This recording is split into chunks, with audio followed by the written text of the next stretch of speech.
Jaya Radha Madhava Punya Vihari.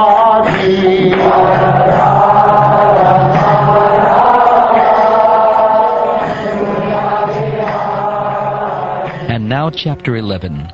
Jada instructs King Rahugana.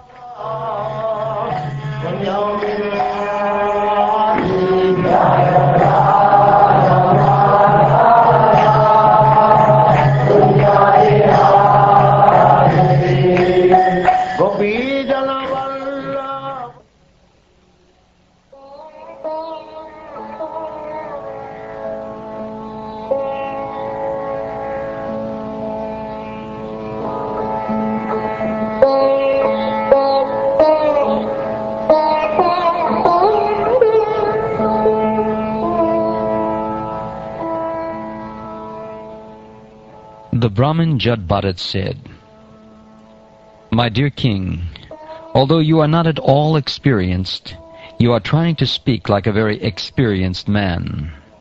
Consequently, you cannot be considered an experienced person.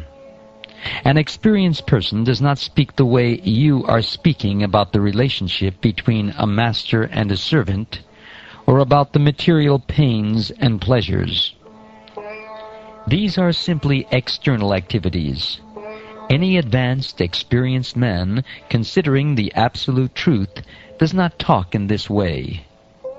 My dear king, talks of the relationship between the master and the servant, the king and the subject, and so forth, are simply talks about material activities.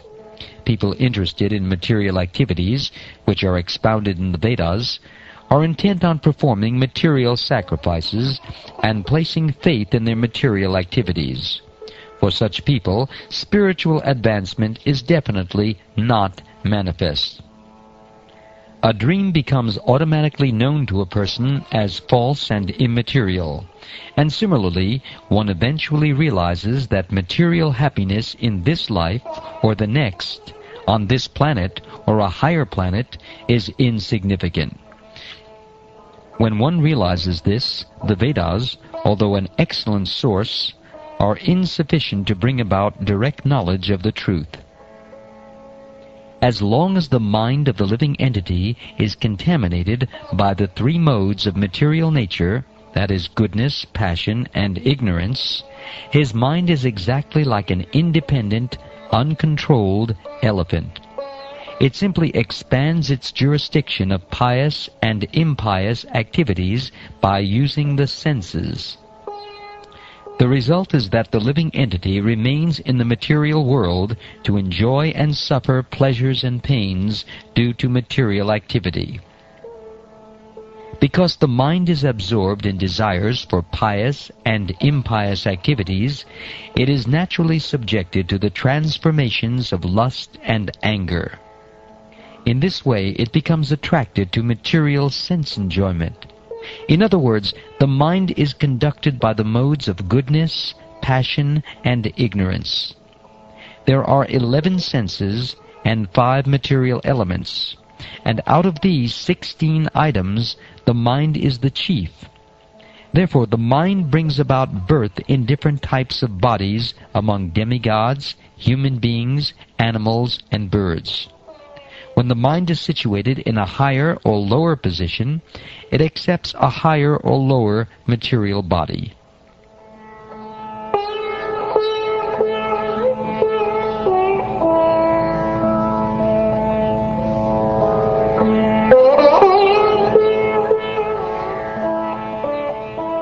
The materialistic mind, covering the living entity's soul, carries it to different species of life. This is called continued material existence. Due to the mind, the living entity suffers or enjoys material distress and happiness. Being thus illusioned, the mind further creates pious and impious activities and their karma, and thus the soul becomes conditioned. The mind makes the living entity within this material world wander through different species of life, and thus the living entity experiences mundane affairs in different forms as a human being, demigod, fat person, skinny person, and so forth.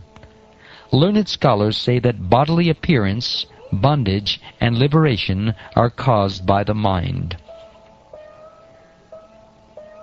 When the living entity's mind becomes absorbed in the sense gratification of the material world, it brings about his conditioned life and suffering within the material situation. However, when the mind becomes unattached to material enjoyment, it becomes the cause of liberation. When the flame in a lamp burns the wick improperly, the lamp is blackened. But when the lamp is filled with ghee and is burning properly, there is bright illumination. Similarly, when the mind is absorbed in material sense gratification, it causes suffering. And when detached from material sense gratification, it brings about the original brightness of Krishna consciousness. There are 5 working senses and 5 knowledge-acquiring senses. There is also the false ego. In this way there are 11 items for the mind's functions. O hero, the objects of the senses, such as sound and touch, the organic activities, such as evacuation, and the different types of bodies, society, friendship, and personality, are considered by learned scholars the fields of activity for the functions of the mind. Sound, touch, form, taste, and smell are the objects of the 5 knowledge-acquiring senses.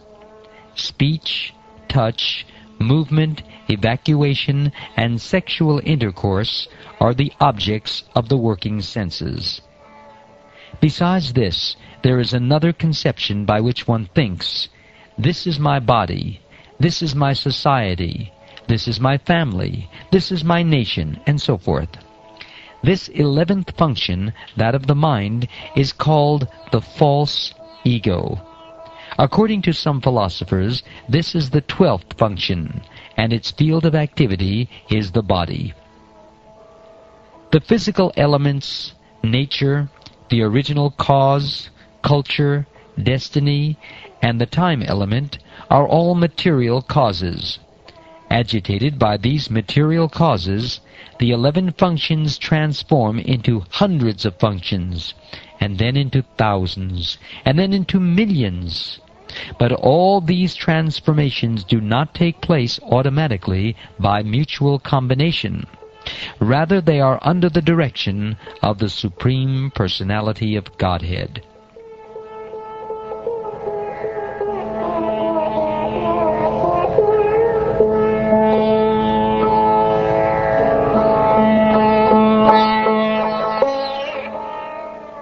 The individual soul, bereft of Krishna consciousness, has many ideas and activities created in the mind by the external energy. They have been existing from time immemorial. Sometimes they are manifest in the wakening state and in the dream state. But during deep sleep, or unconsciousness, or trance, they disappear. A person who is liberated in this life, a Jivan Mukta, can see all these things vividly. There are 2 kinds of Kshetrajna, the living entity, as explained above, and the Supreme Personality of Godhead, who is explained as follows. He is the all-pervading cause of creation. He is full in himself and is not dependent on others. He is perceived by hearing and direct perception. He is self-effulgent and does not experience birth, death, old age, or disease. He is the controller of all the demigods, beginning with Lord Brahma. He is called Narayan, and he is the shelter of living entities after the annihilation of this material world. He is full of all opulences, and he is the resting place of everything material. He is therefore known as Vasudeva, the Supreme Personality of Godhead. By his own potency, he is present within the hearts of all living entities, just as the air or vital force is within the bodies of all beings, moving and non-moving.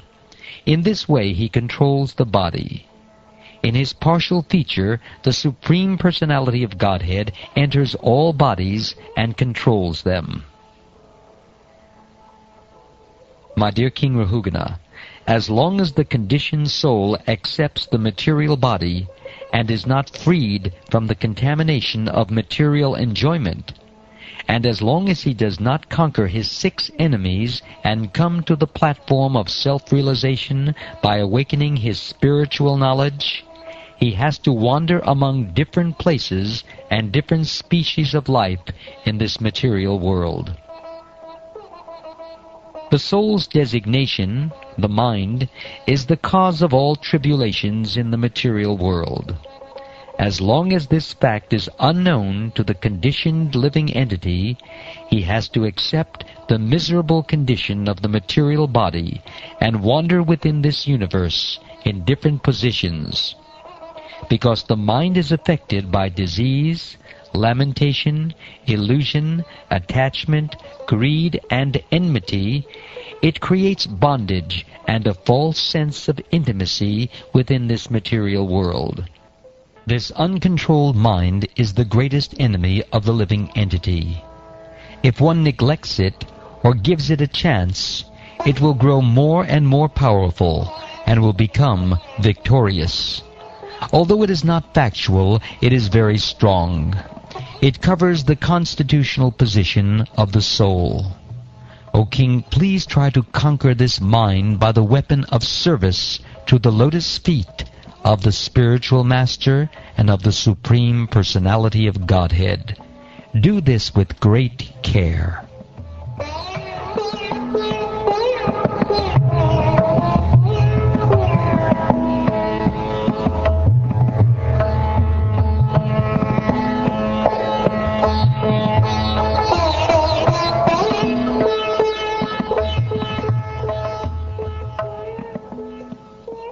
Thus ends the 11th chapter of the 5th canto of the Srimad Bhagavatam, entitled Jada Instructs King Rahugana.